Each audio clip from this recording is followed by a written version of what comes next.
Eu sou Suzana Barelli, hoje é domingo e eu trago aqui para vocês o que foi notícia no mundo do vinho nessa semana que passou.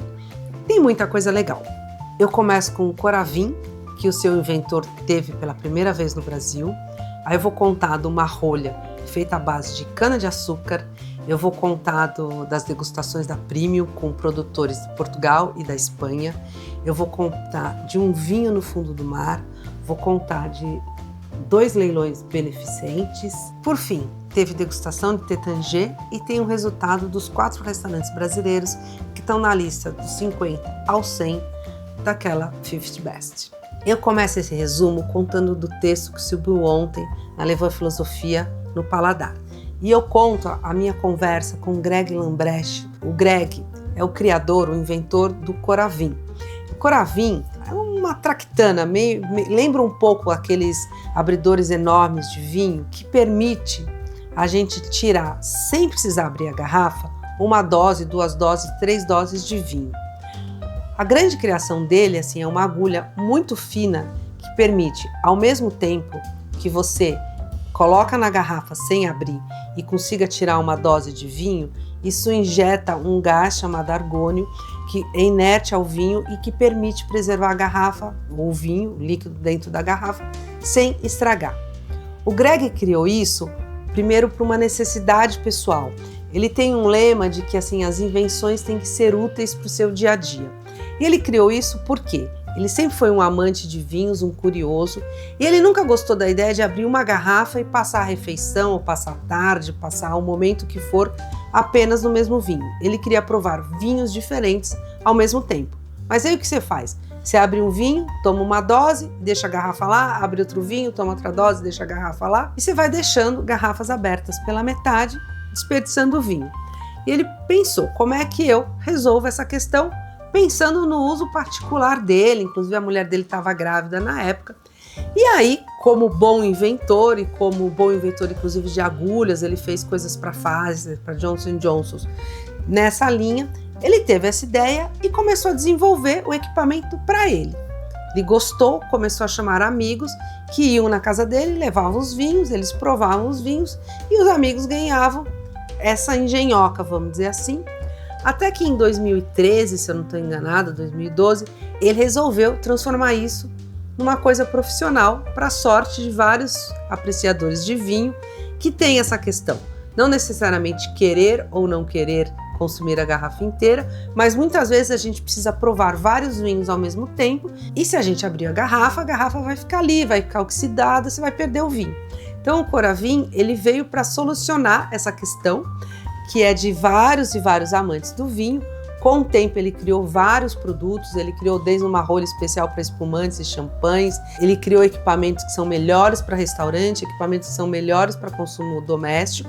Então ele é um inventor nato que hoje vive de mostrar essa grande criação do mundo do vinho e a minha conversa com ele está lá no Levant Filosofia desse sábado. Eu fico super contente quando o Rodrigo Lanari me chama para escrever um texto no blog dele, que é o blog ligado à empresa de consultoria que ele faz, que é a Winext. Eu fico contente porque é sempre um tema que me desafia, é um tema que me leva a conversar com muitas pessoas, ler muita coisa, para poder fazer esse artigo, que é um artigo sempre mais de fôlego. Dessa vez o tema foi vinho e saúde. E partiu de uma conversa que vocês que acompanham aqui, vira e mexe eu trago notícia de estudos que o vinho pode fazer mal para a saúde, ou o vinho faz bem para a saúde. É um tema que está aí e que vem ligado muito com essas questões que eu estou trazendo, de redução de álcool no vinho, de beber com moderação e tudo mais. A gente tem um apanhado de notícias e a gente tem consumidores, principalmente a geração mais jovem, bebendo menos. E aí entra a questão, vinho e saúde. E como é que o mercado do vinho, como é que as vinícolas, os produtores, os distribuidores estão se posicionando nesse mercado? A gente sabe que, querendo ou não querendo, o vinho é uma bebida alcoólica. E, infelizmente, o consumo de álcool pode fazer mal para a saúde. Tem toda a questão da OMS, de que vinho, que o álcool é prejudicial à saúde, então tem várias questões. E o meu artigo pontua isso e meio que provoca esse setor, que é o setor onde eu atuo, que eu acho que a gente tem que ser mais ativo e trazer mais questões de como o vinho, bebido com moderação, sempre, ele pode ser benéfico em várias situações da vida. O texto está lá, convido vocês a lerem, a pensarem, a comentarem. É um tema que me interessa muito e mais do que me interessa muito, que me preocupa muito. Tem todo esse lado que a gente vê do vinho sem álcool, aí fica aquela questão, o vinho não tem álcool, faz menos mal para a saúde, mas é sempre um processo químico, você está sempre modificando o vinho, ele deixa de ser um vinho tão puro, tão autêntico.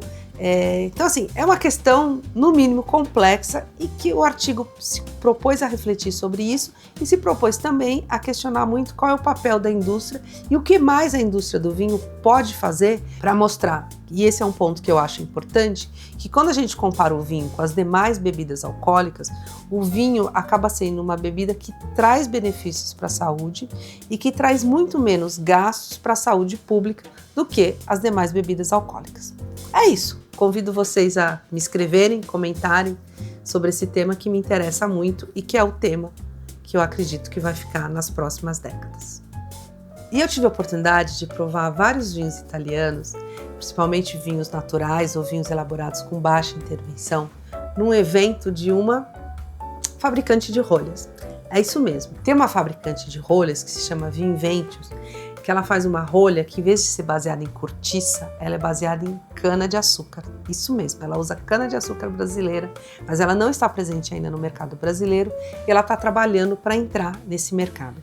Ela é forte na Argentina, com mais de 30% do mercado de rolhas, é forte na Itália e o nicho que ela atua é principalmente esse, de vinhos de baixa intervenção, vinhos orgânicos, vinhos biodinâmicos, e seus representantes vieram no Brasil para prospectar o mercado e aí a gente teve a chance de como testar a questão da rolha, sua flexibilidade, quando ela é mais flexível, para que tipo de vinho ela é indicada. E a brincadeira, a proposta era a gente provar diferentes vinhos e como é que eles vão evoluindo, como eles vão envelhecendo com essas rolhas. E a degustação teve vários rótulos argentinos, que é onde a empresa é forte, e também vários rótulos italianos.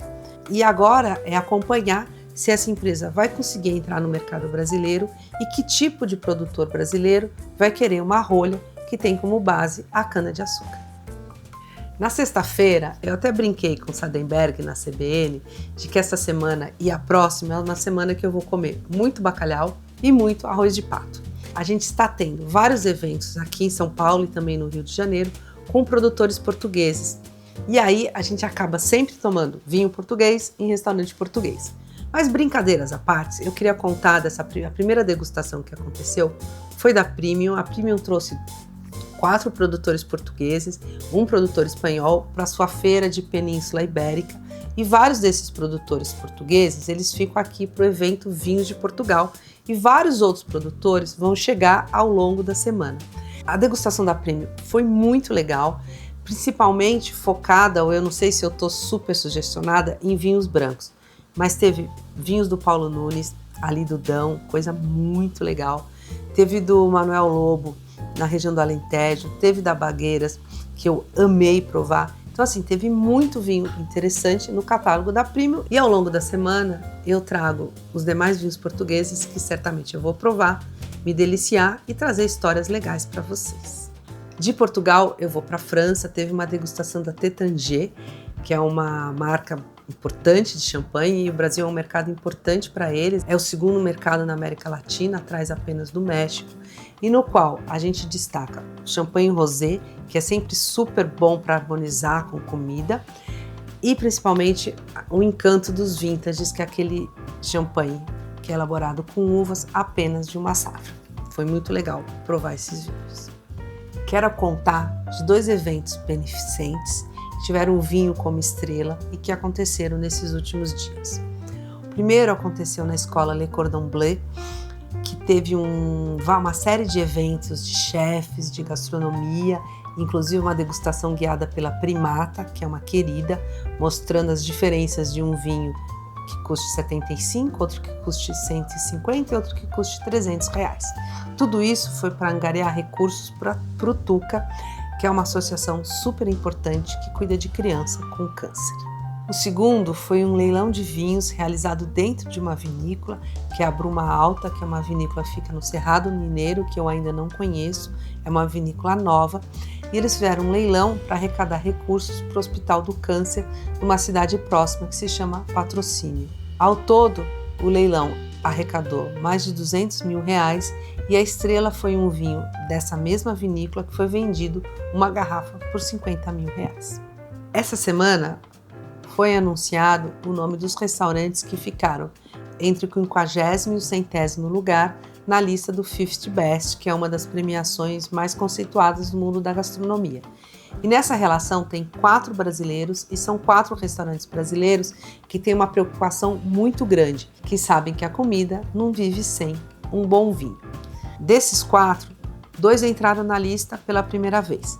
É o Tuju, que está na 70ª posição, ou seja, 70 no ranking, e tem o Evai, que está em 95. Tem o Otec, que estava na 37ª posição e agora é o número 81, e a Casa do Porco, que o ano passado estava em 27º lugar e agora ocupa a posição de número 83. E eu termino esse vídeo com a degustação que eu mais aguardei para acontecer durante essa semana e que foi realizada na sexta-feira passada, lá na sede 261 da Cássia e da Dani. O que aconteceu? É que eu finalmente provei o vinho, aliás, o espumante dessa garrafa. Era um vinho que eu estava querendo muito provar e eu conto por quê. Eu comecei a acompanhar esse tema desde quando eu li a primeira reportagem que contava de um resgate de um navio, um navio assim do porte do Titanic, que foi afundado, que afundou, e que mergulhadores trouxeram à superfície que tinham encontrado dentro do navio e entre eles tinham garrafas de champanhe. Essas garrafas foram recuperadas, foram a leilão e os artigos que eu li contavam que quem degustou achou o vinho, o champanhe, muito interessante. Ele teve uma evolução muito diferente do que se tivesse ficado aqui na superfície. Pressão atmosférica lá no fundo do mar, questão do movimento das águas e a temperatura tem muita importância nisso. A partir daí, várias vinícolas passaram a afundar os seus vinhos e aí feitas de maneira profissional. Hoje tem empresas que são especializadas em afundar lotes de garrafas de vinho que ficam 9 meses, 1 ano, 2 anos no fundo do mar e depois são recuperadas e degustadas. A própria Miolo, que é uma vinícola nacional, já fez isso e vende a sua garrafa de vinho, aliás, de espumante, que passou pelo fundo do mar. E por que esse projeto que eu estou contando aqui, com essa garrafa cheia de cracas, aliás, me interessa tanto? Primeiro, porque foi a primeira vez, ao menos a primeira vez que eu sei, que elas foram afundadas numa costa brasileira. Segundo, porque elas foram afundadas aqui na Ilhabela e a gente sabe que a água aqui do Brasil, mesmo que seja de lá no fundo do mar, e no caso ela foi afundada a 22 metros de profundidade, ela não é tão fria. Então é de se esperar uma reação diferente no líquido que está dentro da garrafa. E além de tudo, esse projeto ele foi feito pelo Diego Cartier, que é da vinícola Vivente. Nem sei se a garrafa foi com rótulo, mas se foi com rótulo, o rótulo já era.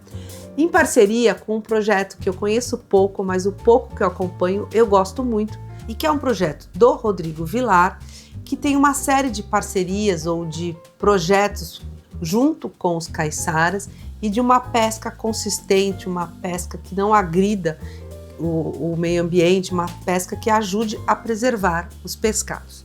Então, os dois se uniram numa comunidade em Ilhabela, afundaram 50 e poucas garrafas.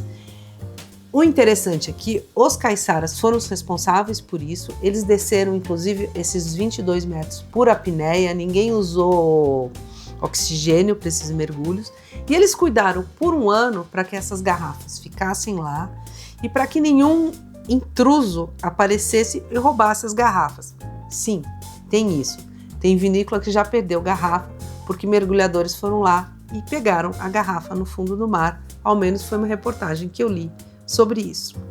O que aconteceu? Essas garrafas voltaram para a superfície e eu tive a oportunidade na sexta-feira de provar essa garrafa, que está aqui, que foi a que foi afundada, comparada com a mesma garrafa, ou seja, uma garrafa semelhante, com o mesmo líquido, o mesmo tempo de evolução, que ficou na superfície.